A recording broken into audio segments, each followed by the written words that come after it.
warahmatullahi wabarakatuh. Waalaikumsalam warahmatullahi wabarakatuh. Alhamdulillah, alhamdulillahilladzi hadana lihadza wa ma kunna linahtadiya laula an hadanallah.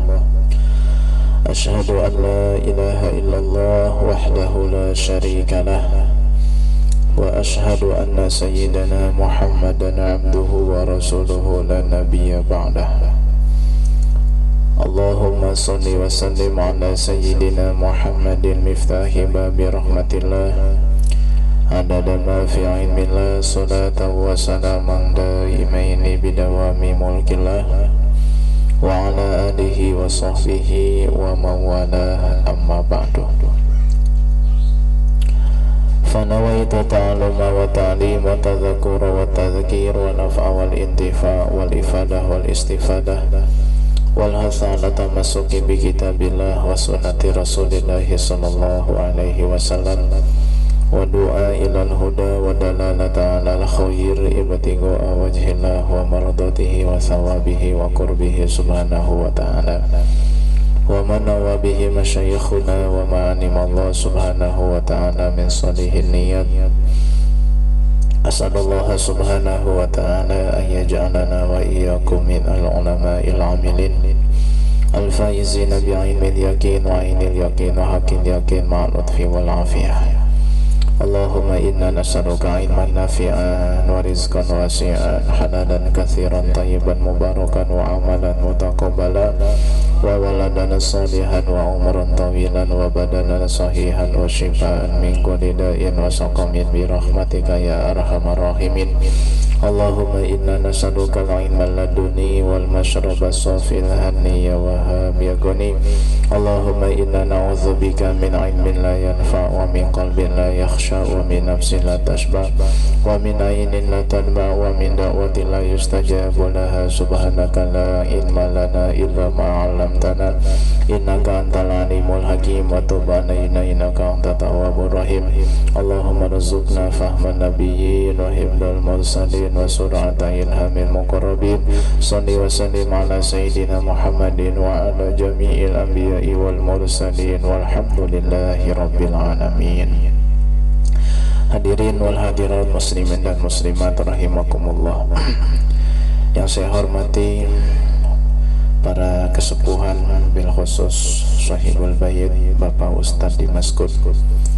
Saya hormati Bapak Ustadz Kos, Bapak Ketua RT 8 beserta seluruh kerabat yang bertugas, beserta seluruh jajarannya, ibu dan bapak, saudara-saudariku semuanya yang dimuliakan Allah Subhanahu wa ta'ala, dan mudah-mudahan semuanya selalu ditambah-tambahkan kemuliaannya oleh Allah Subhanahu wa ta'ala. Amin ya rabbal alamin.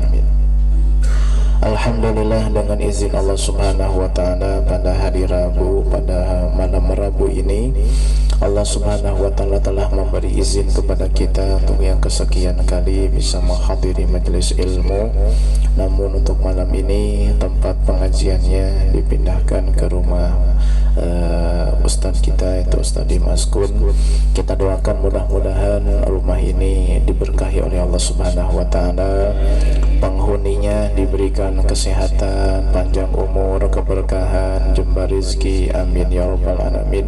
Dan mudah-mudahan rumah ini menjadi rumah sebagaimana dikatakan oleh orang-orang soleh, baiti jannati, rumahku adalah surgaku. Artinya rumah yang membawa ketenangan, ketentraman, kenyamanan, tempat berlindung dari panas, dari hujan, dan mudah-mudahan menjadi rumah yang bisa dipakai untuk beribadah kepada Allah Subhanahu wa ta'ala. Amin ya Allah ya rabbal alamin. Jauh dari musibah, jauh dari malapetaka, jauh dari berbagai macam cobaan-cobaan yang berat. Amin ya rabbal alamin. Al-Fatihah.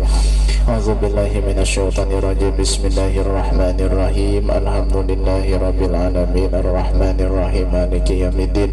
Iyyaka na'budu wa iyyaka nasta'in. Ihdinas siratal mustaqim. Siratal ladzina an'amta 'alaihim ghairil maghdubi 'alaihim waladdallin. Amin.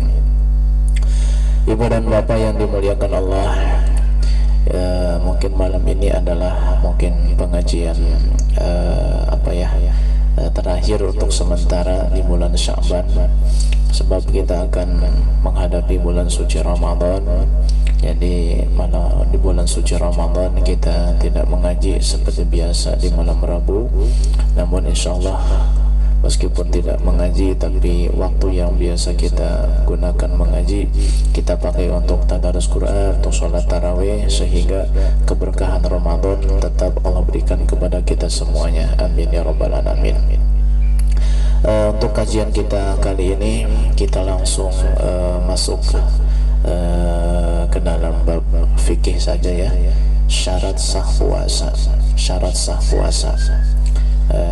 Dicari saja di daftar isinya, di situ ada syarat-syarat sah puasa.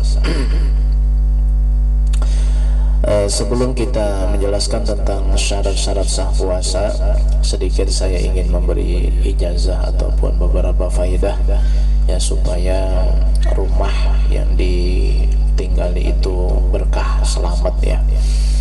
Pertama, khusus rumah yang baru ya, khusus rumah yang baru, baik baru ditempati atau baru bangun ya, begitu, biar betah, biar selamat gitu.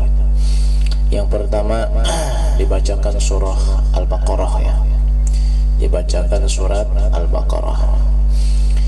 Ini sesuai dengan hadis Nabi Sallallahu Alaihi Wasallam,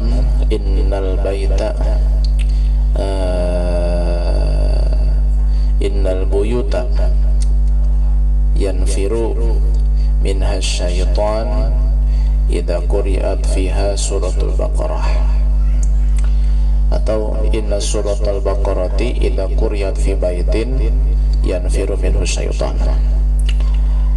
Apabila suatu rumah dibacakan surah Al-Baqarah, maka setan-setan yang ada di dalamnya akan lari tunggang langgang, terbirit-birit meninggalkan rumah tersebut.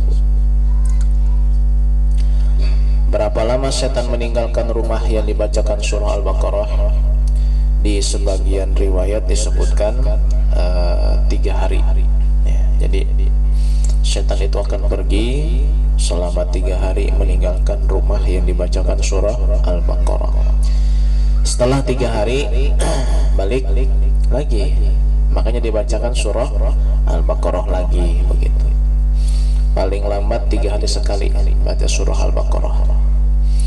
Kemudian yang kedua,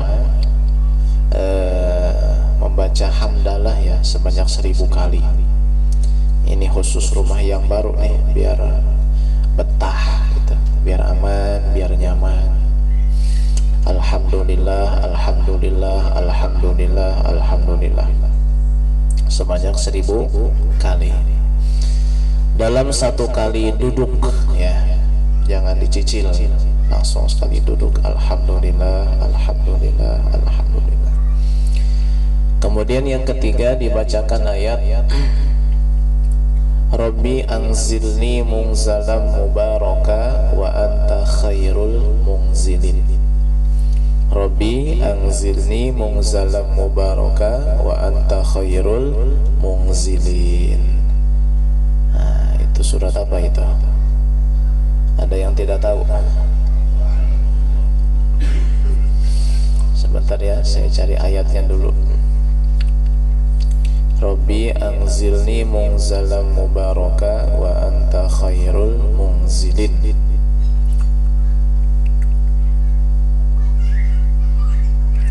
Rabbi anzilni munzalam mubaraka wa anta khairul munzilin. Ayat 29 surat Al-Mu'minun.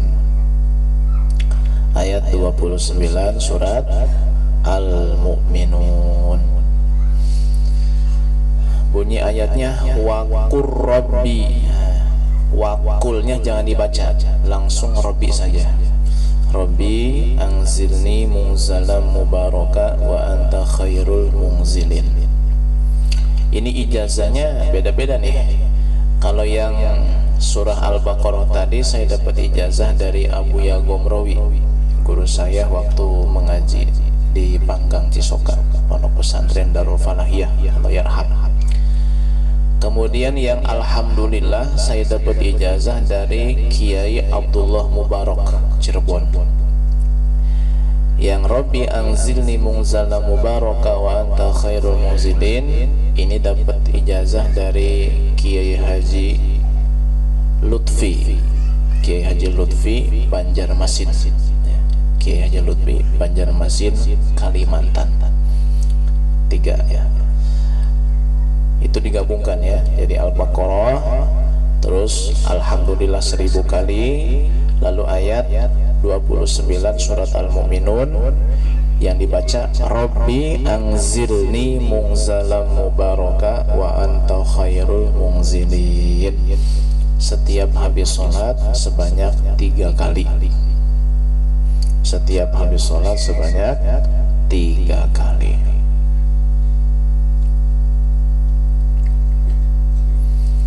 Nah, terus kalau masih mau ya, ini khusus rumah yang baru ya, atau yang lama tapi rasanya nggak betah begitu. Nah, ini dibaca juga biar betah.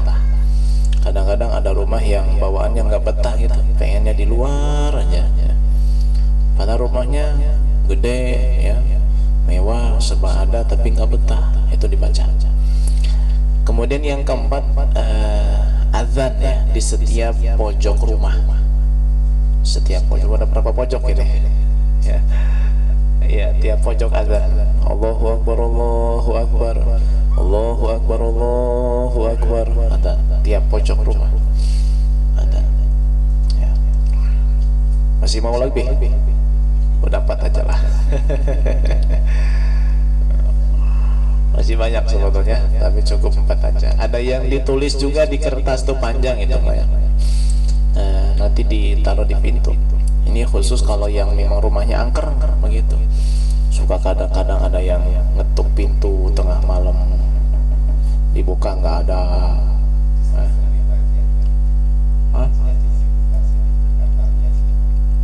Oh, benar. Insya Allah kalau baca rotin nggak ada. Itu Insya Allah baca rotin nggak ada. Ya. Kalau memang sering ada kejadian itu ya, artinya teror makhluk halus ya begitu ya. Itu ada nanti apa namanya yang ditulis agak panjang ya. Yang tulis agak panjang nanti ditaruh di pintu ya, pintu. Ini hadisnya hadis Nabi SAW yang ditulis itu ya. Bukan dari apa? Bukan jang jawokon, bukan hadis Nabi ya. Baik. Oh begitu. Kan kalau wapak mah ada rumus-rumusnya. Ini mah enggak, tulisan biasa, doa berbentuk doa. Di mana di sini? Pokoknya ada.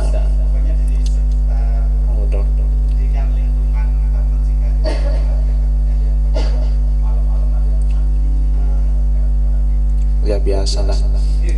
Namanya manusia hidup berdampingan dengan jin ya begitu. Cuman selama mereka tidak mengganggu ya tidak masalah begitu. Selama tidak mengganggu tidak masalah, masing-masing gitu.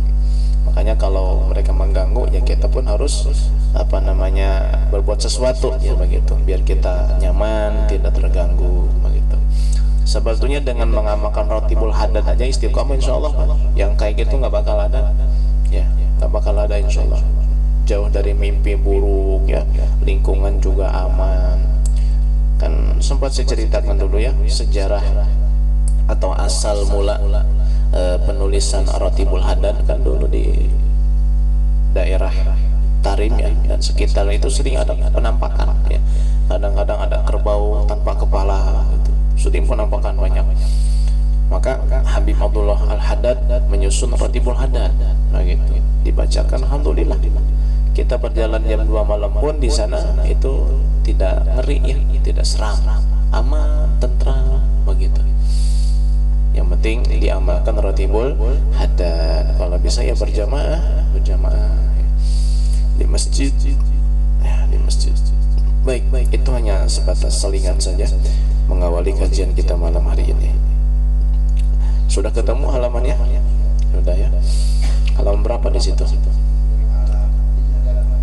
382. Kalau yang cetakan aslinya nih, yang bahasa Arabnya 438.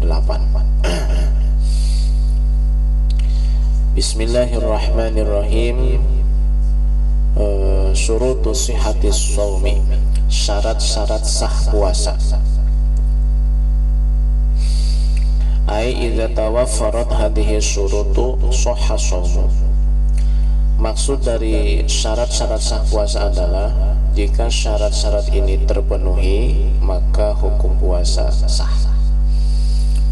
Sehingga disebutnya syarat-syarat sah puasa. Jadi kalau terpenuhi semua syarat ini maka hukum puasa sah. Kalau tidak terpenuhi maka tidak sah. Jumlahnya arba'atun, ada 4. Yang pertama al-Islamu, Islam, harus beragama Islam. Fayushtaratu ayyakuna musliman jami'an nahari. Disyaratkan seorang yang berpuasa harus beragama Islam sepanjang hari. Maksud sepanjang hari dari mulai subuh sampai maghrib, sepanjang hari harus Islam. Falawir tadalah ghatan wahidatan batala shaum. Jika seorang yang berpuasa ini murtad meskipun sebentar, batala shaum, puasanya batal. Sebentar artinya kan dia keluar dari Islam lalu kembali lagi, sudah batal. Berarti dia tidak dalam keadaan muslim sepanjang hari. Ada sebagian waktu terputus keislamannya. Ini menyebabkan puasanya tidak sah. Itu yang pertama, Islam. Yang kedua al-aqlu, berakal. Fayushtaratu ayyakuna aqilan mumayyizan jami'an nahar. Disyaratkan orang yang berpuasa harus berakal dan tamyiz. Berakal dan tamyiz, dan di sini bukan tambahan syarat ya. Akan tetapi maksud daripada berakal di sini adalah tamyiz. Ya. Tamyiz itu berarti, ada yang masih ingat apa tamyiz? Bisa makan sendiri, minum sendiri, bisa istinja sendiri. Udah pinter, tamyiz ini namanya. Disyaratkan seorang yang berpuasa harus tamyiz sepanjang hari, dari mulai subuh sampai maghrib harus tamyiz. Falau junna walau lahzatan wahidatan batala shaum. Jika seorang yang berpuasa gila meskipun sebentar, maka puasanya batal.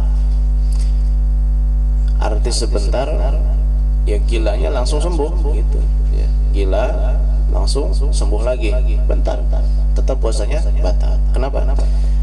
Berarti ada waktu di mana masa tamyiz ini terputus.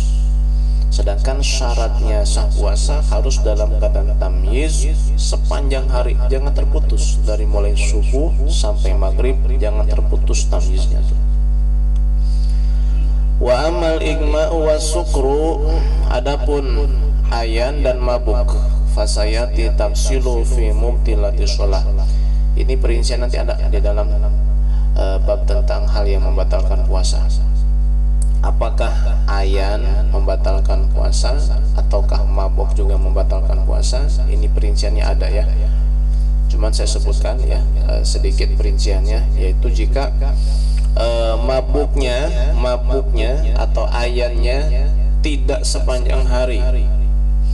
Misal ayannya cuma 5 jam atau 6 jam, sisanya sehat normal, maka hukum puasanya tetap sah ya. Begitu juga mabuk sama ya, dia minumnya di malam hari, pas datang waktu subuh dia mabuk, tapi tidak sepanjang hari, hanya beberapa jam saja, maka hukum puasa tetap sah. Begitu. Berarti ayan dan mabuk yang menyebabkan tidak sahnya puasa jika sepanjang hari ayannya, dari mulai subuh sampai maghrib dalam kondisi ayan, ini puasanya tidak sah. Itu perincian yang nanti disebutkan di dalam pembatalan puasa. Yang ketiga, an-naqa'u minal haidi wan nifas, suci dari haid dan nifas. Fayushtaratu an takunal mar'atu tahiratan jami'an nahar. Disyaratkan perempuan yang berpuasa harus dalam keadaan suci sepanjang hari. suci dari haid dan nifas. Falau hadat fi akhiri lahdatin minan nahari batala shaumuha. Jika perempuan yang sedang puasa haid di akhir hari menjelang maghrib haid, batala shaumuha, batal puasanya. Ya, 10 menit lagi menjelang maghrib haid, batal puasanya. Setengah jam lagi menjelang maghrib nifas, batal puasanya. Wakada begitu juga lau tahurat asna'ah, jika perempuan yang sedang haid suci di siang hari, tidak sah puasanya. Jadi dari awalnya puasa kemudian tiba-tiba datang haid sedang puasa atau datang nifas, puasanya batal. Atau dari awalnya haid atau nifas tiba-tiba suci di siang hari, kalau dia puasa, puasanya pun tidak sah. Kenapa? Karena syaratnya perempuan yang puasa harus suci sepanjang hari, dari mulai subuh sampai maghrib, sepanjang hari suci dari haid dan nifas, gitu ya. Tapi khusus bagi perempuan yang tadinya haid atau nifas kemudian suci di siang hari, khusus bagi mereka ini sunnah imsak, sunnah menahan diri dari yang membatalkan puasa sampai maghrib. Misalnya nih jam 12 siang suci, dari subuh mah dari subuh haid, jam 12 siang suci, maka jadi jam 12 siang sampai maghrib sunnah, jangan makan jangan minum, tapi jangan niat puasa, niatnya imsak, menahan diri, itu sunnah ya, sunnah, tapi tidak bernilai puasa ya, tetap wajib diqadha. Syarat sah puasa yang keempat, al-ilmu biqaunil waqti qabilan lisawmi, mengetahui bahwa hari yang dilakukan puasa itu tidak diharamkan puasa.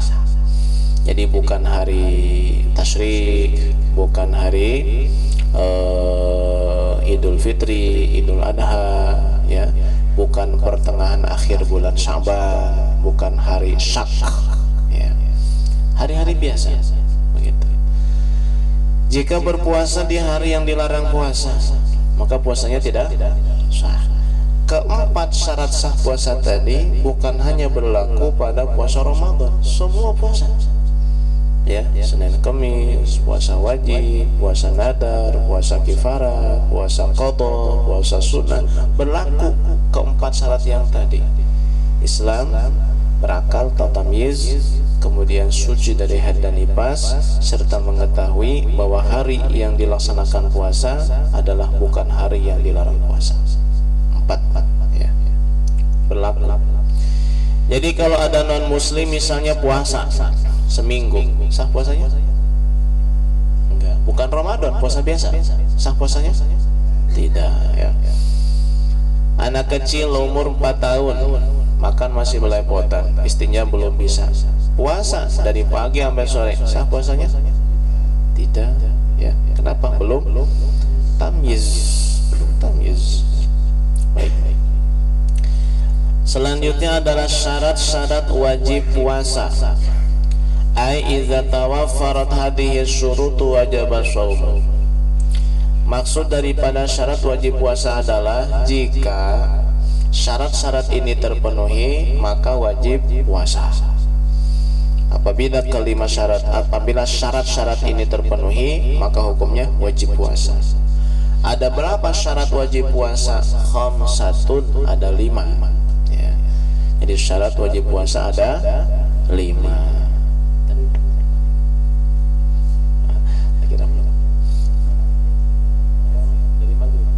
Oh, dari maghrib ya. Oh gitu ya. Syarat wajib puasa ada 5. Jadi jika 5 syarat ini terpenuhi maka hukumnya wajib puasa. Nah berarti kalau ini mah khusus puasa apa? Ramadan ya. Jadi syarat wajib puasa, puasa yang wajib kan Ramadan. Berarti ini syarat wajib puasa Ramadan. Jika 5 syarat ini ada maka wajib puasa Ramadan.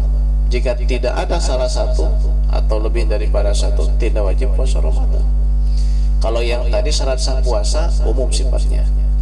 Yang pertama al-Islam, Islam. Ya, tetap harus Islam. Fala yukhatabu bihil kafiru fid dunya. Seorang yang kafir tidak diwajibkan puasa selama ia di dunia. Selama di dunia orang-orang kafir tidak wajib puasa di dunia. Kenapa ada bahasa di dunia? Sebab di akhirat mereka tetap mendapat siksa karena tidak puasa. Tetap dapat siksa. Wa amal murtadu fayajibu alaihi al-qada'u idza raja'a ilal islami taglizun alaihi. Sedangkan kafir murtad wajib atasnya mengqadha puasa jika ia kembali Islam. Jika si murtad ini kembali Islam, maka dia wajib mengqadha puasa. Kalau yang kafir aslinya, jadi dari sononya kafir, ini jika mendapat hidayah masuk Islam, tidak wajib mengqadha puasanya. Ya, beda dengan yang murtad. Kenapa dibedain? Karena yang murtad ini pernah mendapat nikmat hidayah.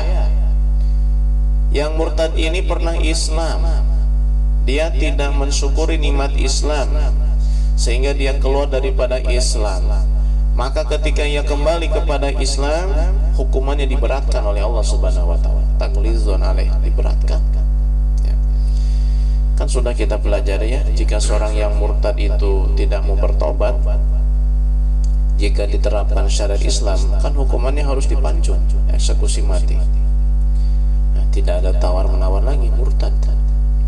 Baik, itu yang pertama Islam. Yang kedua at-taklifu, akil balik, berakal dan sudah balik, taklif.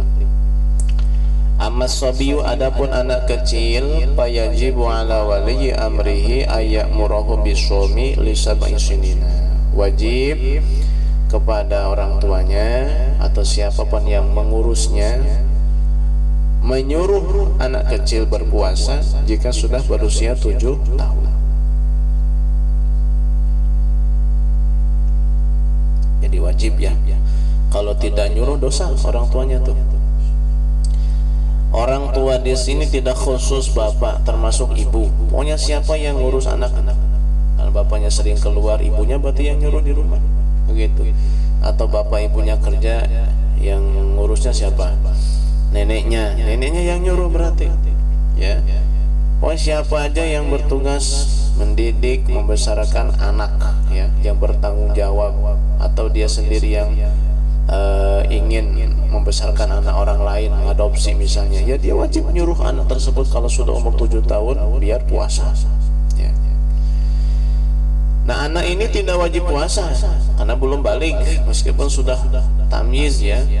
Tapi wajib kepada walinya, baik ibunya atau bapaknya atau kakeknya, neneknya atau siapa yang mengurus anak tersebut, wajib nyuruh. Jadi kalau tidak nyuruh dosa. Siapa yang dosa?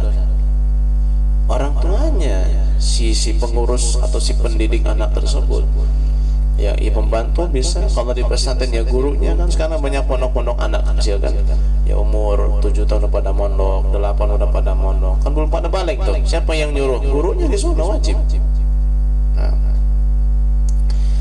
Tapi jika anak yang baru umur 7 tahun ini tidak puasa, tidak boleh dipukul, hanya nyuruh aja. Tapi suruhannya itu harus disertai dengan ucapan mengancam, harus disertai dengan menakut-nakuti. Bukan hanya nyuruh, nak besok puasa ya, Ramadan wajib. Enggak cuman kayak gitu, harus ada tahdid, harus ada ucapan yang kayak menakut-nakuti begitu ya. Kalau enggak puasa nanti masuk neraka. Pokoknya ditakut-takuti ya. Hikmahnya apa? Litamrid, supaya anak ini terbiasa puasa. Yang sekarang rajin berpuasa pasti dari kecil sudah dimulai atau sudah dibiasakan puasa, ya kan? Kalau dari kecil tidak dibiasakan puasa, ya udah gede pun nggak bakal puasa. Kadang kan orang begini ya, ini mindsetnya kebanyakan orang, udah nanti ajalah taubat mah. Kalau udah tua, nanti aja ngaji mah kalau sudah tua. Dikiranya nanti kalau sudah tua itu enak dipakai ibadahnya. Dikira kalau sudah tua itu dikiranya begitu ya, nyaman dibawa ngajinya. Enggak Pak ya. Jangan hanya nunggu tua. Misalnya anak muda umur 20 tahun, nanti ajalah tobatnya, nanti aja ngajinya umur 35, 40 tahun. Semakin lama ditunda Pak, semakin malas kita mengerjakan. Kenapa? Karena yang menghalangi kita bertobat sekarang, yang menghalangi kita ibadah sekarang adalah syahwat atau nafsu. Syahwat dan nafsu ini tidak akan pernah hilang dari diri kita selama kita masih hidup. Jadi kalau kita sudah tua di umur 40, 50, syahwat yang di umur 20 itu masih ada Pak. Sebagaimana dulu kita di umur 20, 25 malas-malesan, maka di umur 40, 50 pun tetap malas. Kenapa? Syahwat yang dulu masih ada. Bahkan di umur 40, 50 syahwatnya makin gede. Kenapa makin gede? Karena syahwat yang dulu tadinya kecil tidak pernah dilawan, dibiarkan terus, keinginannya dituruti terus. Seandainya dulu di masa-masa muda umur 30, umur belasan, 20 tahun itu syahwat dilawan, maka ketika dewasa, ketika tua nanti ini syahwat makin kecil, bukan makin besar. Paham nggak? Tuh. Jadi saya ulangi, apa yang menyebabkan manusia belum mau bertobat, belum mau ibadah? Apa? Nafsu atau syahwat. Dan nafsu dan syahwat ini apakah nanti hilang ketika mereka tua? Tidak hilang. Justru malah semakin besar. Tubuh kitanya yang semakin lemah. Tuh. Jadi jangan sampai ada nanti ajalah, nunggu tua nanti aja. Semakin tua semakin berat nanti melaksanakannya, ya, semakin berat. Baik. Wa yadribahu iza tarakahu li ashri sinina in ataqah. Wajib anak ini dipukul jika meninggalkan puasa ketika berusia 10 tahun jika dia mampu berpuasa. Jika umur 10 tahun postur tubuhnya normal, sehat, mampu berpuasa, tapi tidak puasa, maka walinya wajib memukul. Jadi memukul itu bukan sunnah, wajib. Anak umur 10 tahun apalagi lebih nggak puasa Ramadan padahal mampu puasa, artinya tubuhnya sehat, normal, tidak sakit, maka orang tuanya wajib pukul. Tapi pukulannya dengan niat mendidik. Pukulan yang mendidik berarti tidak sampai membahayakan, tidak sampai membuat patah tulang, tidak sampai mengeluarkan darah, tidak sampai membuat bengkak, begitu. Ini pukulan yang mendidik. Seperti mukulnya pakai apa? Pakai siwak, ya, tangannya atau kakinya atau pahanya, atau pakai sebatang lidi misalnya, atau pakai kayu rotan yang kecil, ya, atau pakai bambu yang dipotong kecil. Jangan pakai hinis bambu, ya, perlu kan nanti. Atau disentil, pokoknya pukulan yang mendidik lah, begitu. Mendidik anak kecil kan takut ya dipukul begitu. Tapi seandainya bisa menghindari pukulan, hindari.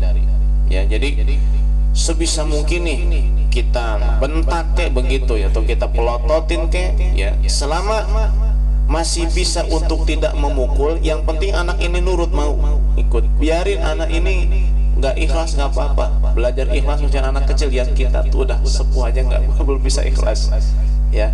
Apalagi anak kecil, biarin dia takut dulu lah puasanya karena takut sama orang tua, biarin, ya, biarin. Ya, ikhlas itu bertahap, ya, nggak ujug-ujug langsung bisa ikhlas, ya, begitu. Kita aja yang udah berusia ya, untuk ikhlas aja susah kan begitu, apalagi anak kecil, apalagi anak kecil. Ya, cuman kayaknya anak kecil itu lebih akan nurut kalau diiming-iming hadiah. Nah, kan bisa tuh. Ya, nih 100.000. Kalau puasa sehari kasih 100.000. Bangkrut sebulan 3 juta kasih. Ya, bisa aja. Atau dia senangnya apa? Senangnya mainan. Kasih mainan nanti lebaran. Semangat dia puasa. Ya, jadi kita pintar-pintar lah mendidik anak itu. Sebetulnya teori mudah, tapi ternyata prakteknya susah ya. Mendidik anak itu luar biasa susahnya. Zaman sekarang luar biasa. Tadi saya ketemu anak kecil, dilihatin sama saya. Dia ngomong gini, "Ngapain kamu senyum-senyum?" Anak kecil. Giginya ompong, saya tanya, "Itu kenapa ompong giginya?" Dia jawab gini, "Kamu nanya." Astagfirullahaladzim.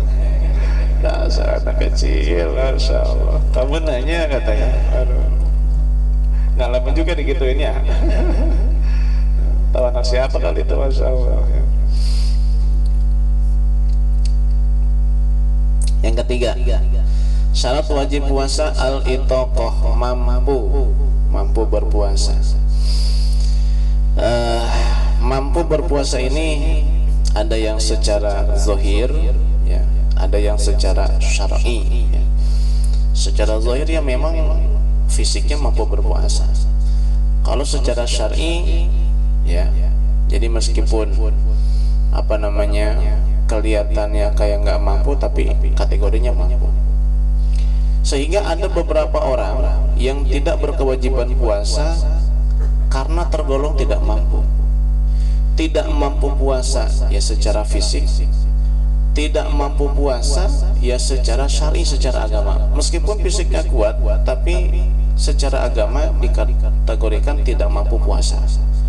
Mana mereka yang secara fisik tidak mampu puasa? Dua ya. Pertama adalah asyaikhul harim, ya, seorang tua yang sudah renta, jompo, ya, nggak mampu puasa. Yang kedua al-marid alladzi la yurja bur'uh, orang yang sakit yang tidak ada harapan sembuh. Ini tergolong tidak mampu puasa secara fisik, secara zahir. Maka hukumnya tidak wajib puasa, tapi harus diganti fidyah. Satu harinya satu mud ya, satu mud makanan pokok beras.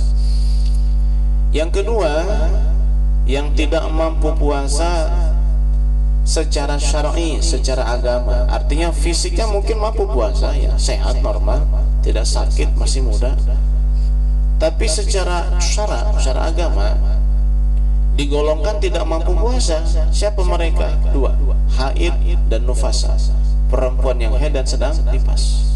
Perempuan yang haid dan sedang nifas, meskipun tubuhnya sehat, meskipun dia katanya mampu puasa, tapi tergolong tidak mampu puasa secara syar'i, secara agama, ya.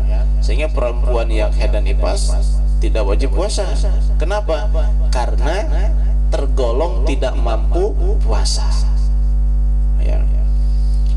Karena kalau kita lihat syarat wajib puasa ini nggak ada harus suci, Pak. Yang suci dari haid dan nifas ini syarat sah puasa, bukan wajib, ya.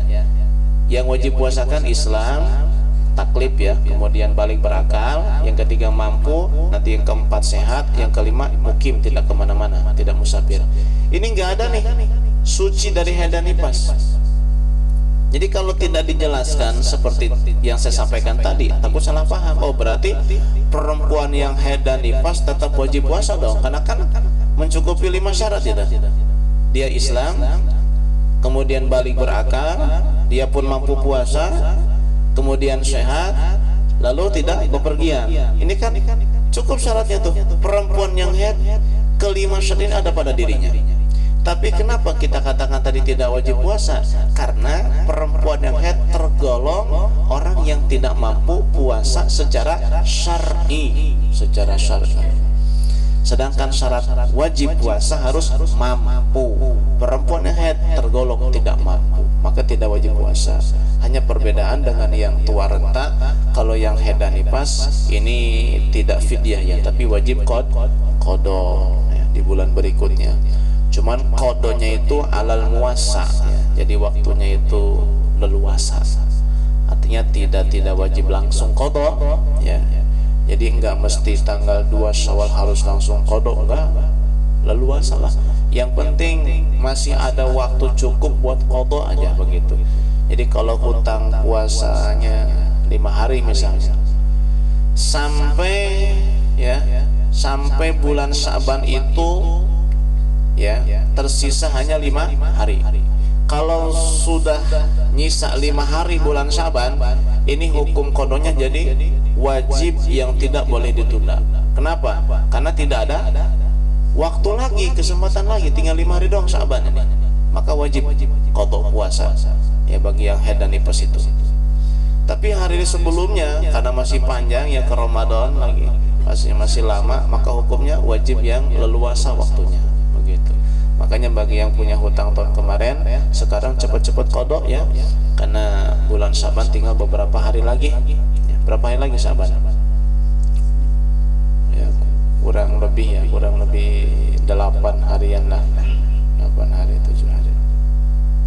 Jangan sampai ditunda ya, karena kalau ditunda sampai ketemu Ramadan lagi, nanti tahun depan selain tetap wajib qada, harus juga bayar fidyah double ya. Tetap wajib qada dan harus bayar fidyah ya, sesuai dengan hitungan harinya. Yang keempat, syarat wajib puasa yang keempat, as-sihhatu, sehat. Fala yajibu 'alal marid, tidak wajib puasa kepada orang yang sedang sakit. Orang yang sedang sakit tidak wajib puasa. Bahkan tidak wajib niat di malam hari jika memang sudah terasa sakit dari sebelum subuh ya, sebelum subuh jam 4, setengah 4 udah kerasa sakit, udah nggak usah sahur, udah nggak wajib diniatin puasa juga ya. Jelas?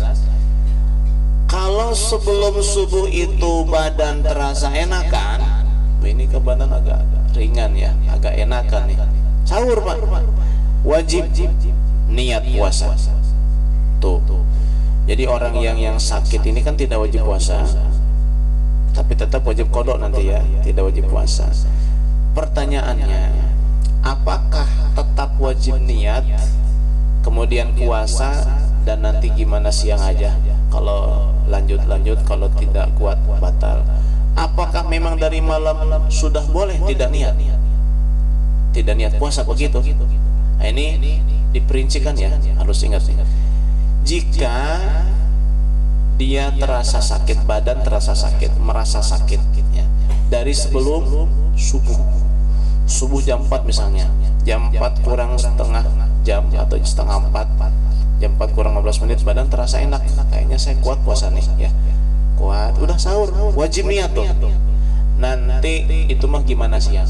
Kalau memang sampai siang terus sore lancar, alhamdulillah. Kalau di tengah siang hari ternyata sakitnya balik lagi, itu nanti boleh batal ya.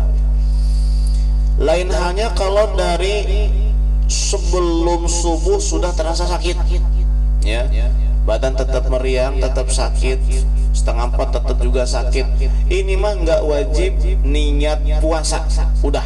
Jadi mulai dari subuh udah nggak puasa tuh, udah boleh ya, paham? Jadi apakah orang yang sedang sakit ini tetap wajib niat puasa di malam hari atau tidak, itu diperincikan ya.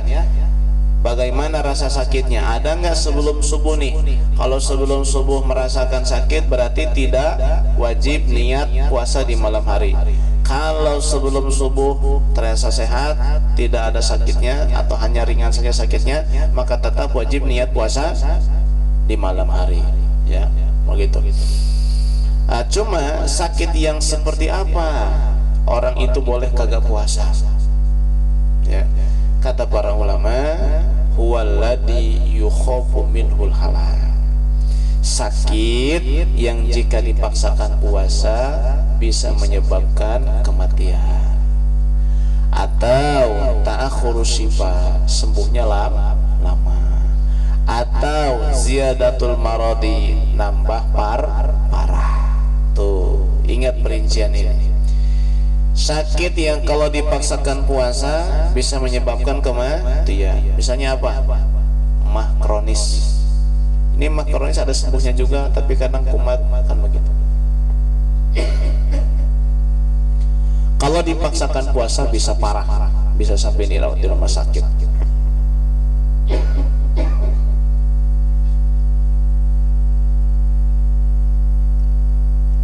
Jangan dipaksain. Kalau dipaksakan puasa terus meninggal, ini ya kata dokter, udah kamu gak usah puasa. Kalau dipaksain bahaya. Ini mahnya udah kronis atau kau punya penyakit tipes, badan lemas, ini ya kurang cairan, jangan terusin puasa, bahaya. Maksain Pak, puasa aja sampai benar meninggal dunia. Ini saya mau tanya, meninggal dalam keadaan husnul khatimah atau su'ul khatimah? Ini kan meninggal dalam keadaan puasa nih, husnul khatimah atau su'ul khatimah? Su'ul Pak, meninggal dalam keadaan buruk. Bukankah dia sedang puasa? Betul, puasanya itu maksiat. Loh, kenapa maksiat? Karena menyebabkan nyawa dia melayang. Sedangkan nyawa wajib dijaga. Kalau puasa Ramadan kan ada kodoknya, Pak. Kalau nyawa bisa dikodok nggak? Nggak bisa dikodok. Ini kan orang yang nggak ngaji, semangat ibadahnya tinggi, dia kan tetap milih puasa. Udahlah saya biarin wafat dalam keadaan puasa. Padahal seandainya dia batal, terselamatkan nyawanya. Tapi dia kekeh, itu kan kayak bunuh diri namanya.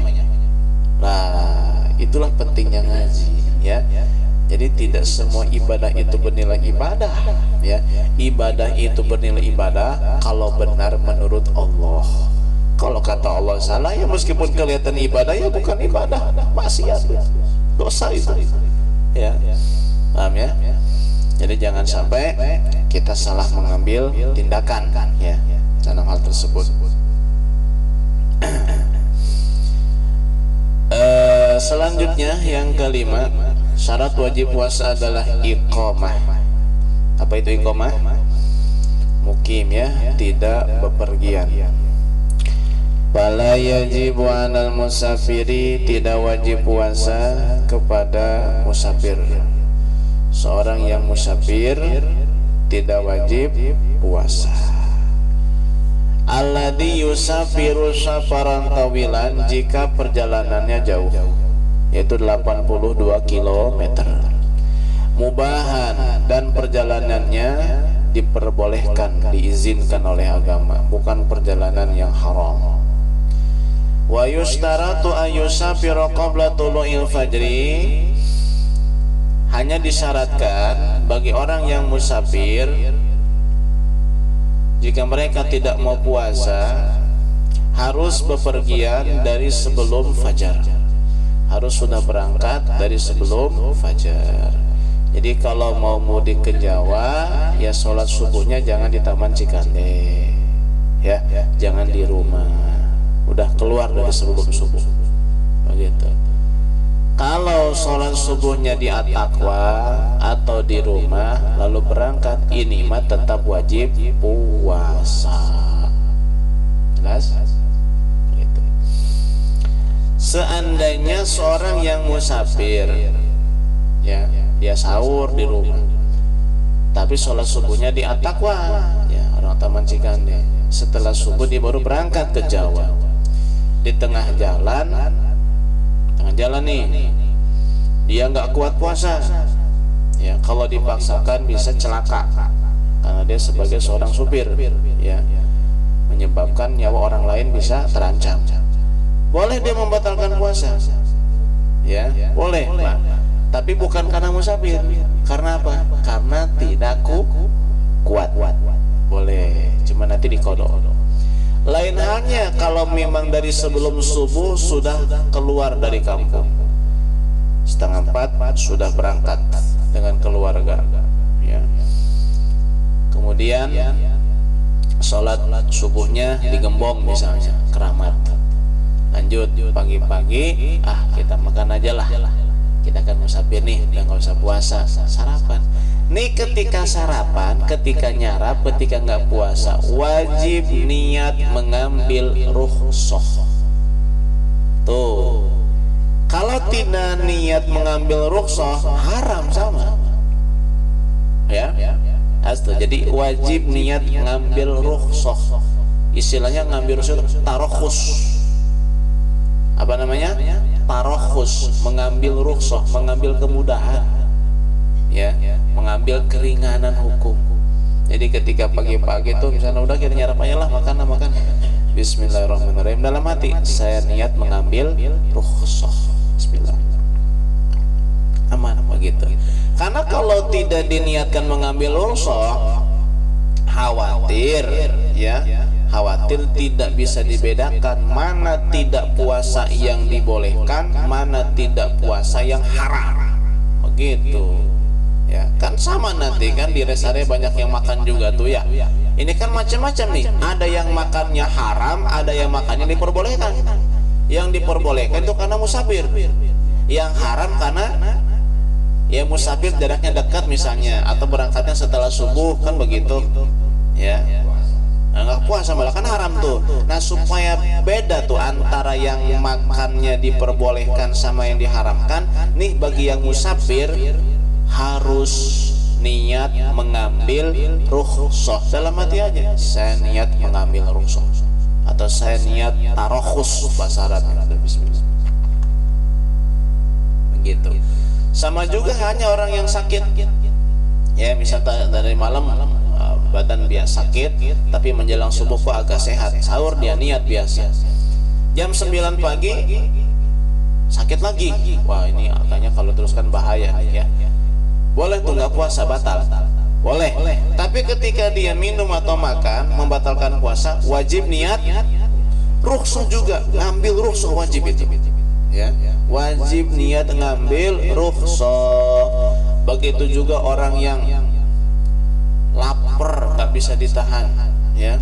Misalnya kemarin puasa maghrib buka cuma korma sama air, malamnya nggak dapat nasi, sampai sahur cuma minum air lagi doang.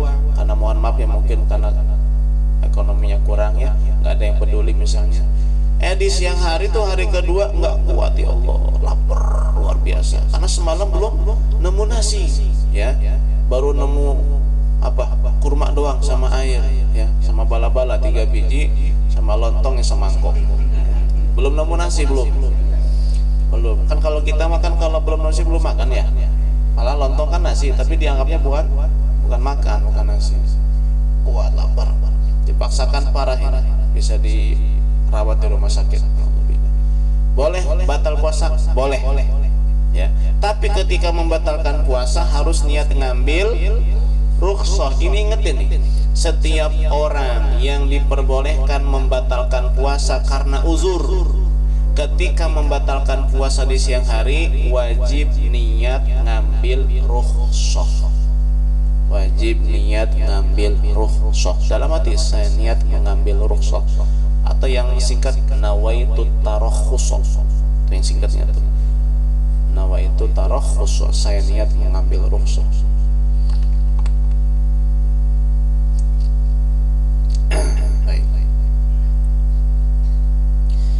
Jika orang yang musafir dan memenuhi syarat-syarat musafir yang diperkenankan tidak wajib puasa, seperti perjalanannya sudah dimulai dari sebelum subuh, kemudian perjalanannya jauh 82 kilo, lalu perjalanannya tidak diharamkan, memenuhi 3 syarat musafir yang diperbolehkan tidak puasa. Nah, bagi dia lebih baik puasa atau tidak puasa? Karena kalau kita bicara wajib kan tidak wajib kan? Boleh tidak puasa. Tapi lebih utama puasa apa tidak puasa? Nah, ini lihat kondisi ya. Ilam yasuqqa alaih. Jika ia tidak merasa berat dengan puasanya, maka lebih utama puasa. Tapi jika puasanya mengganggu perjalanan atau tidak sempurna, lebih baik tidak puasa. Ya, seperti sekarang kan perjalanan kan bisa yang darat bisa udara kan, dari sini ke Palembangnya kan paling 1,5 jam ya, atau 2 jam lah begitu. Kalau perjalanan darat kan bisa sampai 15 jaman kan begitu. Nah, ini kan naik pesawat, otomatis puasa pun tidak akan jadi masalah kan begitu, jaraknya dekat, udah ambil puasa aja. Tapi kalau jalan darat kan seandainya puasa kayaknya kurang maksimal ya begitu. Ya, tidak khusyuk, tidak fokus, ya tidak nyaman, berarti lebih utama tidak puasa. Itulah 5 syarat wajib puasa: Islam, kemudian taklif, balik dan berakal, kemudian mampu puasa, sehat dan muqim. Kita lanjut, berikutnya adalah arkanus shaum, rukun-rukun puasa. Jumlahnya ada 2. Yang pertama niat. Nabi bersabda, innamal a'malu binniyat. Sesungguhnya setiap amal itu sah jika dengan niat. Wa tajibun niyatu likulli yaumin.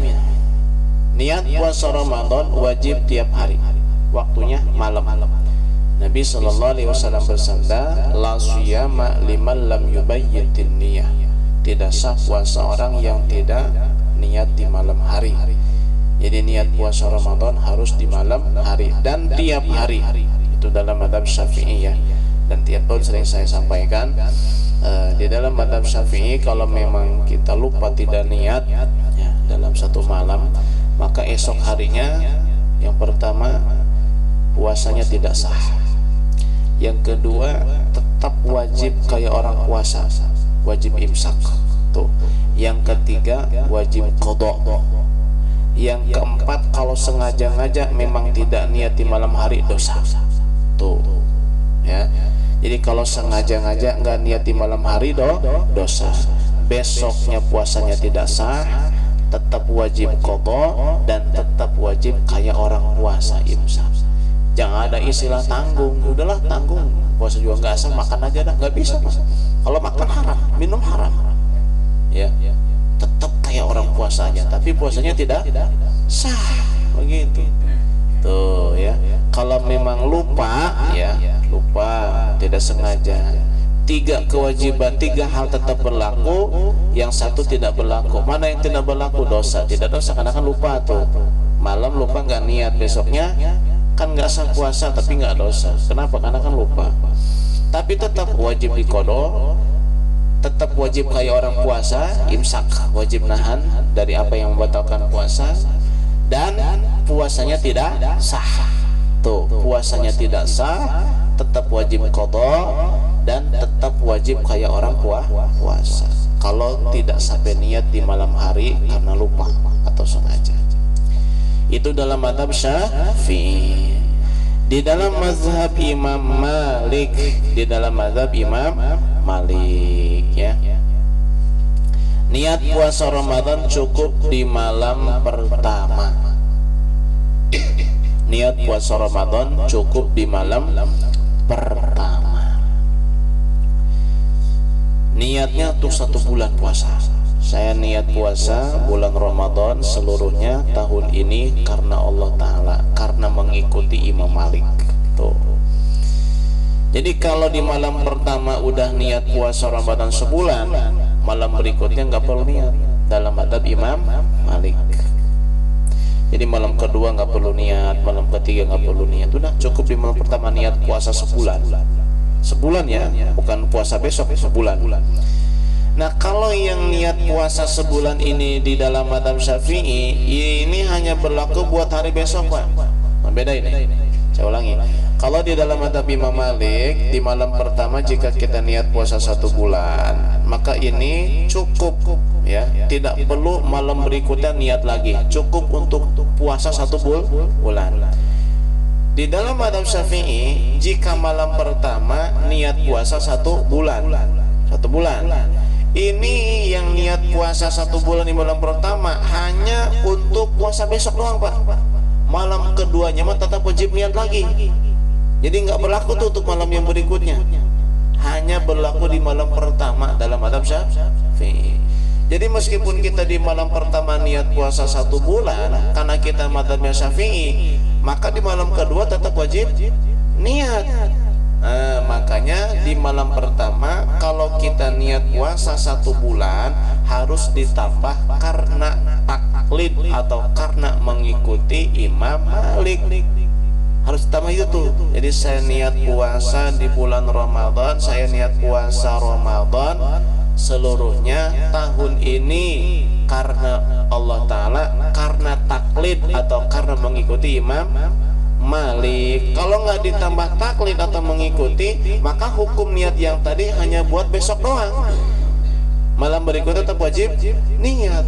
Nah, makanya di malam pertama kita niat puasa ya buat besok, ya niat puasa untuk 1 bulan, tapi diniatkan taklid kepada Imam Malik. Nawaitu shauma ramadhana kullihi hadhihi sanati taklidan lil imami malikin lillahi ta'ala. Saya niat puasa bulan Ramadan seluruhnya tahun ini ya karena Allah Ta'ala, karena taklid kepada Imam Malik, begitu. Sebetulnya niat puasa Ramadan Pak ada yang simpel ya. Apa yang simpel? Nawaitu shauma Ramadan. Cukup itu tiap malam. Niat saya puasa Ramadan. Ya. Nawaitu shauma Ramadan, benar dalam hati ya. Nah, yang penting dalam hati. Dalam hati saya niat puasa Ramadan, atau saya niat puasa bulan Ramadan, atau dalam hati pakai bahasa Arab nawaitu shauma Ramadan, cukup. Yang sering kita baca ini kesempurnaan aja. Nawaitu shauma godin an adai fardhi syahri ramadhani hadhihi sanati illahi ta'ala imanan wa ihtisaban li wajhillahil karim. Itu kesempurnaan saja ya. Kalau yang wajibnya mah nawaitu shauma Ramadan, saya niat puasa Ramadan. Yang kedua, rukun puasa adalah tarku mufatirin, meninggalkan segala sesuatu yang dapat membatalkan puasa. Meninggalkan segala sesuatu yang dapat membatalkan puasa. Ada berapa yang dapat membatalkan puasa? Banyak ya. Kita langsung ini aja loncat ya. Loncat ke hal-hal yang dapat membatalkan puasa. Karena yang paling pentingnya itu syarat wajib, rukun, sama yang membatalkan puasa. Adapun yang lainnya hanya kesempurnaan aja, makruh, sunnah. Ya. Halaman berapa itu? Kalau saya halaman 449. Beda halaman 392 ya. Hal-hal yang dapat membatalkan puasa. Yang pertama, riddah murtad. Yang kedua, haid, nifas, dan melahirkan. Ini melahirkan membatalkan puasa ya. Cuman ada yang disepakati, ada yang diperdebatkan. Melahirkan yang membatalkan puasa itu yang disepakati jika bayi yang lahirnya itu basah. Jika bayi yang lahir ternyata bayinya basah, ada basah-basahnya, ini sepakat ulama hukumnya membatalkan puasa. Tapi jika bayi yang lahir itu dalam keadaan kering, misalnya nih bayi lahir duluan baru air ketubannya, begitu kan, kering kan berarti bayinya tuh, atau air ketubannya kalau duluan ya, dalam udah kering, ketika bayi keluar bayinya kering ya. Memang jarang sih, kalau kering kan susah keluar ya, tapi mungkin dalam satu keadaan kering pun tetap bisa keluar ya, karena sudah tahu jalan ya, sering ditengok sama papanya. Kalau bayi yang keluarnya itu basah, bayi itu basah, hukumnya disepakati melahirkan membatalkan puasa. Jadi kalau ibu hamil sedang puasa melahirkan, pas keluar bayinya basah, batal puasa. Sepakat para ulama. Nah, kalau ketika ibu hamil yang sedang puasa melahirkan ternyata bayinya itu kering, nah ini para ulama berbeda pendapat. Sebagian mengatakan batal puasa, sebagian mengatakan tidak batal puasa. Pertanyaan yang baru, zaman dulu kan nggak ada. Apa itu? Lahiran dengan cara sesar. Batalkan puasa nggak? Seorang perempuan yang sedang hamil, dia puasa lalu melahirkan dengan cara sesar, batal nggak puasanya?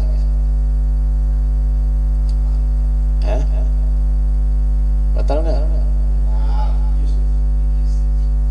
Kan kan dibius diimpus juga berbeda pendapat ulama. Ada yang mengatakan batal, ada yang tidak batal. Impus, dibius, disuntik, begitu. Batal nggak puasanya tuh? Kan dibius juga bius, nggak bius total Pak yang disasar itu, hanya sebagian doang. Ya, dari dada ke atas mah dia sadar.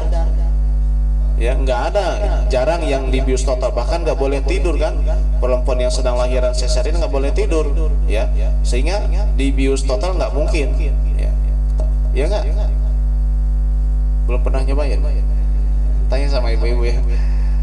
Jadi dari dada ke atas mah dia sadar, cuma dari dada ke bawah mati rasa sudah bius, berarti kan akal tetap ada, akal tetap ada. Ya, cuman kan biasanya kalau habis lahiran suka keluar apa? Darah. Itu darah apa namanya? Nipas. Itu nipas membatalkan puasa. Nah, lagi pula jarangnya perempuan yang hamil melahirkan dalam keadaan puasa. Jarang. Udah kebanyakan nggak ada yang puasa. Ya. Ada puasa. Karena butuh stamina yang kuat, gitu ya. Yang ketiga yang dapat membatalkan puasa adalah gila, meskipun sebentar. Yang keempat, ayan dan mabuk. Nah, ini saya sampaikan sudah tadi ya. Jika ayan dan mabuknya ini sepanjang hari dari mulai subuh sampai maghrib. Jika siuman aja bentar, sah puasanya. Menurut Imam Ar-Ramli. Kemudian yang kelima yang membatalkan puasa adalah jima, berhubungan badan. Jika dilakukan sengaja dan tahu hukumnya haram, ya, serta tidak dalam keadaan paksa, batal puasanya. Meskipun yang dimasuk itu hanya hasapahnya saja, atau hasapahnya kepalanya doang, tetap batal puasa. Meskipun tidak keluar air mani, tetap batal puasa. Dan bukan hanya batal puasa, ya, dia wajib membayar kifarat, ya, kemudian dia mendapat dosa, dia tetap wajib menahan diri dari yang membatalkan puasa sampai maghrib, ya, bahkan wajib ditakzir, dihukum, ya, jika ketahuan oleh pejabat pemerintah yang bertugas, wajib qadha nanti di bulan Syawal, tidak boleh ditunda lagi. Ini berat, ya, orang yang membatalkan puasa karena apa? Karena jima, ya, itu berat. Selanjutnya yang membatalkan puasa yang keenam adalah wusulu ainin min manfadin maftunin al jaub, masuk suatu benda dari rongga yang terbuka atau di lubang yang terbuka ke dalam tubuh. Masuk suatu benda dari lubang yang terbuka ke dalam tubuh. Lubang terbuka telinga, hidung, mulut, kubul dan dubur. Dalam keadaan sengaja dan tahu bahwa itu membatalkan puasa, serta tidak dalam keadaan terpaksa. Kalau tidak sengaja, misalnya lupa, ya itu tidak batal. Atau dipaksa, ancaman dibunuh, tidak batal. Ya. Atau tidak tahu, ya, misalnya merokok, ya, ada seorang yang hidupnya jauh dari ulama, ya, tidak ada ulama, tidak ada pengajian, tidak ada kiai, tidak ada santri, ya, dia baru masuk Islam misalnya, ya, lagi puasa dia ngerokok. Ya, karena tidak tahu merokok itu membatalkan puasa, maka hukum puasanya tidak batal. Kenapa? Karena tidak tahu. Ya. Dan orang yang tidak tahu, yang dimaafkan atau mendapat dispensasi dari agama adalah orang yang baru masuk Islam atau orang yang tidak tahu karena hidupnya jauh dari ulama. Bukan hidupnya menjauh dari ulama, ya, beda istilah itu. Jauh dari ulama dengan menjauh dari ulama beda. Kalau menjauh dari ulama, berarti ulama ada, pengajian ada, tapi kagak pernah. Nah, itu menjauh namanya. Kalau yang jauh dari ulama, memang gak ada ulama di tempatnya, gak ada pengajian, gak ada ustaz. Kalau mau ngaji harus ke jauh. Nah, ini namanya jauh dari ulama. Nah, orang yang jauh kemudian tidak jauh dari ulama, lalu tidak tahu, ya, bahwa merokok misalnya membatalkan puasa, atau makan minum membatalkan puasa, ya, atau jima membatalkan puasa. Ini jika dilakukan, maka hukum puasanya tidak batal, karena tidak tahu. Dan masih banyak, Pak, mohon maaf, umat Islam, terutama bapak-bapak yang tidak tahu merokok itu membatalkan puasa, ya. Lagi puasa tapi ngerokok aja, anggapannya ini kan cuma asap doang, ya. nggak kenyang. Iya,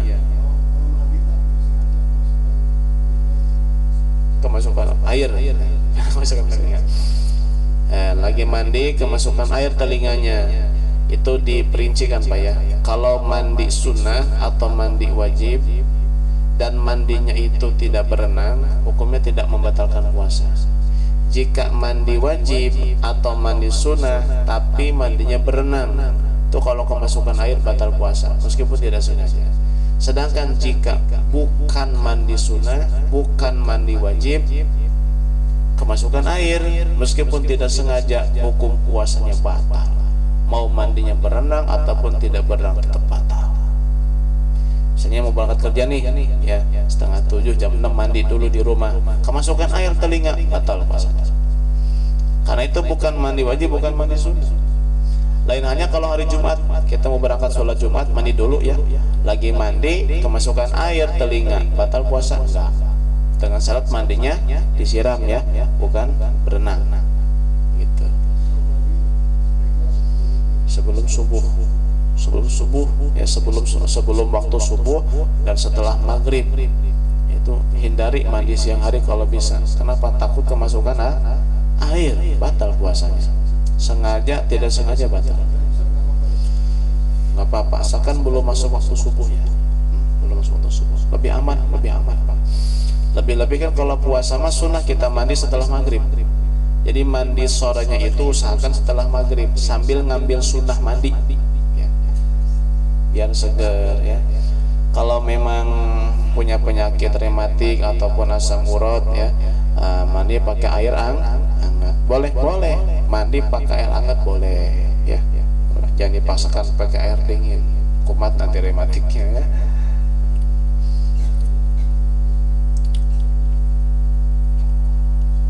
Ya, kalau pakai air hangat juga setelah mandi langsung dilap ya, karena kalau dibiarkan justru malah lebih parah ya, daripada dari awalnya yang punya penyakit rematik atau asam urat yang begitu. Ini kalau pakai mandi air itu kan kurang bagus, air dingin ya, kurang bagus di cuaca yang udah sore begitu nah. Atau pakai air hangat tapi nggak langsung dilap, sama itu malah lebih parah itu. Kenapa? Karena tulang ini linu ya, udah kena hangat lalu dibiarkan airnya nggak dielap, itu kan lama-lama dingin, kena udara, itu nanti lebih parah. Makanya setelah mandi kalau punya penyakit ya, semoga kita semuanya sembuh dan sehat ya. Yang punya penyakit ya rematik tapi dia pengen mandi ya setelah maghrib di bulan Ramadan, pengen dapat kesunahan, maka setelah mandi pakai air hangat langsung dilap ya, biar aman, biar tidak sampai terkena penyakit. Begitu. Yang ketujuh yang membatalkan puasa istimna. Apa istimna? Onani ya. Onani, baik dengan tangan sendiri atau dengan tangan istrinya atau dengan cara menghayal atau dengan cara melihat atau dengan cara berpelukan, ciuman, itu membatalkan puasa. Yang ke-8 istiqoah, sengaja muntah, kemuntah disengaja, ini membatalkan puasa. Nah, ini 8 hal yang membatalkan puasa, tinggalin semuanya. Karena termasuk rukun puasa adalah meninggalkan semua yang membatalkan puasa. Begitu. Itulah pembahasan yang amat sangat penting tentang puasa ya. Adapun yang lainnya itu bisa dibaca sendiri saja ya. Jika tidak paham bisa ditanyakan nanti. Silakan, ada yang bertanya?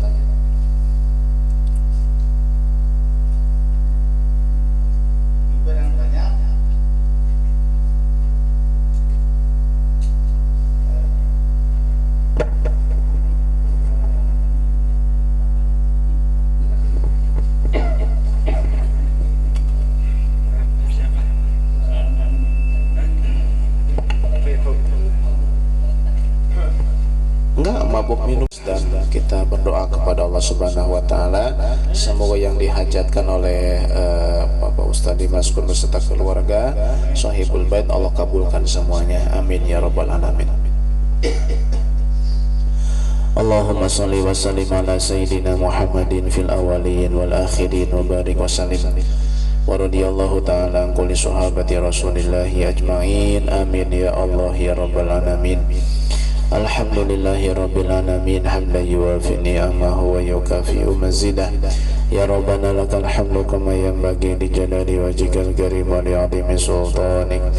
Allahumma salli wa sallim ala Sayyidina Muhammadin salatan taftahu lana biha babar ridha wa taysir wa taglaqu biha anna baba syari wa ta'sir wa takunu lana biha waliya wa nasira ya ni'mal maula wa ya ni'mal nasir wa atif qulubal alamin bi asrihim alaina wa albisna qabulan bisal mahad wa subha alaina rizqa subhata rahmatin fa anta raja'ul alamin la taghat narudu bikal a'la min kulli wijhatin wa bil ismi narmihim minal mudi bisyatat a'da'una la yasilu ilayna bin nafsi wa la bil wasitah la qudrata lahum ala isadisu ilayna bihalin minal ahwal.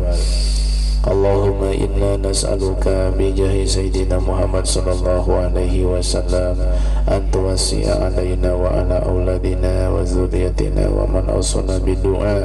Allahumma ya mu'nisan kulli wahid wa ya sahiba kulli farid wa ya qariban ghayra wa ya qariban ghayra ba'id wa ya ghaliban ghayra maghlub. Allahumma rabbana atina fid dunya hasanah wa fil akhirati hasanah wa qina adzabannar. Allahumma rabbana atina min ladunka rahmatan wa hayyi lana min amrina rasyada. Allahumma iftah lana futuhal arifin. Allahumma yassir lana umurana marahati li qulubina wa badanina masalamati wal afiyah fid din wal dunya wal akhirah. Allahumma inna nas'aluka wa natawassalu ilaika bi nabiyyika Muhammad sallallahu alaihi wasallam.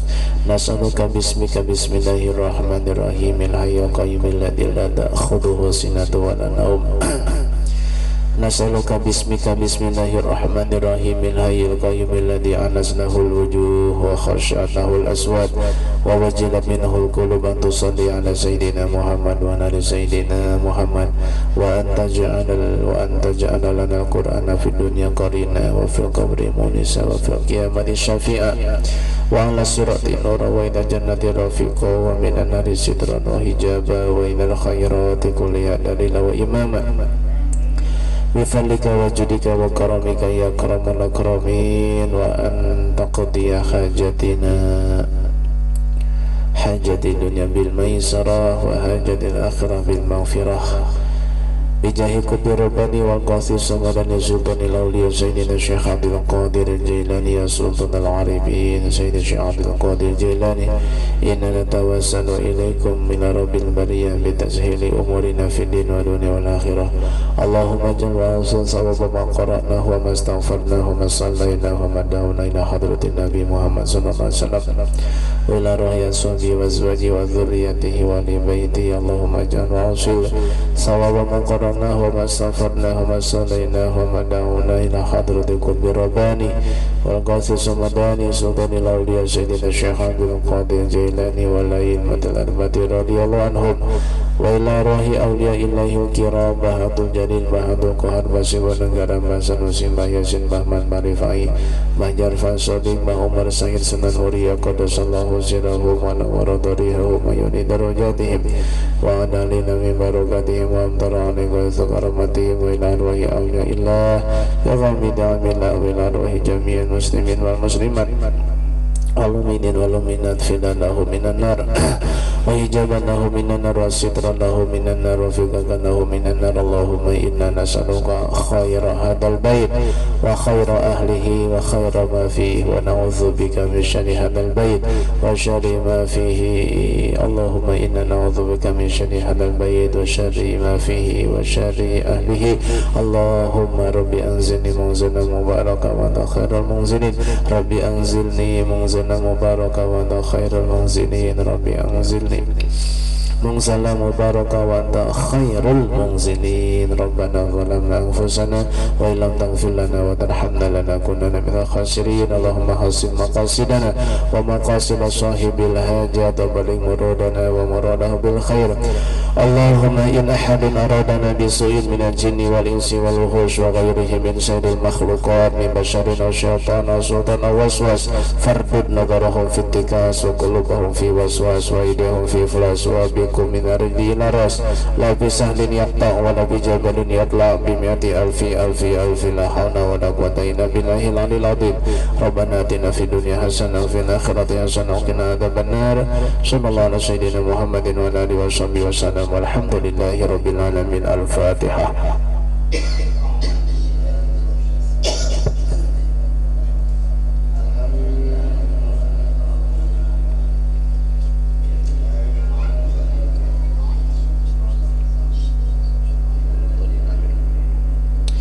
آمين آمين آمين. دعواهم فيها سبحانك اللهم وتحياتهم فيها سلام وآخر دعواهم الحمد لله رب العالمين. سبحانك اللهم وبحمدك أشهد أن لا إله إلا أنت أستغفرك وأتوب إليك.